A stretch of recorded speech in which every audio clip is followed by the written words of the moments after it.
আজকে আমরা আমাদের মাননীয় শিক্ষামন্ত্রীকে কাছে পেয়ে ভীষণই আপ্লুত। তিনি তার ব্যস্ত কর্মসূচির মধ্যেও আমাদের অনুষ্ঠানে উপস্থিত হয়েছেন শুধুমাত্র ছাত্রছাত্রীদেরকে উৎসাহ প্রদান করার জন্য।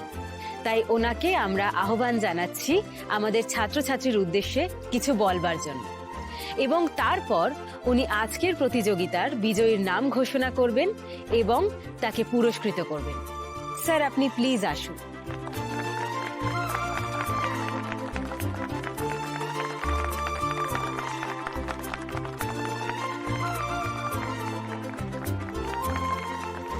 নমস্কার।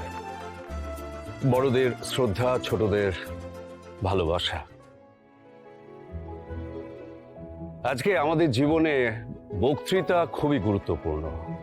আমরা কে কার সঙ্গে কিভাবে কথা বলছি সেটা দিয়েই তার সাথে আমাদের সম্পর্ক কি হবে সেটা নির্দিষ্ট হয়। আজকের দিনে মাথা উঁচু করে বাঁচতে গেলে, সবার সঙ্গে সুসম্পর্ক রাখতে গেলে ভালো করে কথা বলতে পারতেই হবে। তবে ভালো বক্তা হতে গেলে কিন্তু সবার আগে হতে হবে খুব ভালো শ্রোতা। আজকের এই প্রতিযোগিতায় আমরা কে কি বলতে পেরেছি, কতটা বলতে পেরেছি, তার থেকেও গুরুত্বপূর্ণ হচ্ছে আমাদের সেই বলার সঙ্গে আমাদের নিজেদের আবেগ, অনুভূতিকে মিশিয়ে দিতে পেরেছি কিনা। যাই হোক, সবাইকে আগামী দিনের অনেক অনেক শুভেচ্ছা। এখন আমি আজকের এই ইমপ্রম্পচু মানে তাৎক্ষণিক বক্তৃতা প্রতিযোগিতায় কে প্রথম স্থান অধিকার করেছে, মানে কথা বলে আমাদের মন জয় করে নিয়েছে, তার নাম ঘোষণা করব।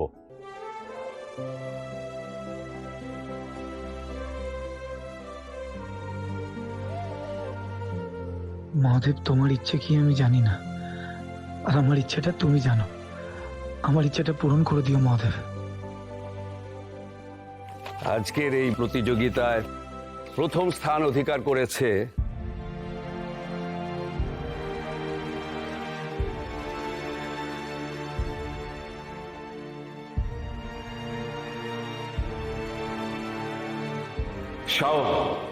শাওন চক্রবর্তী।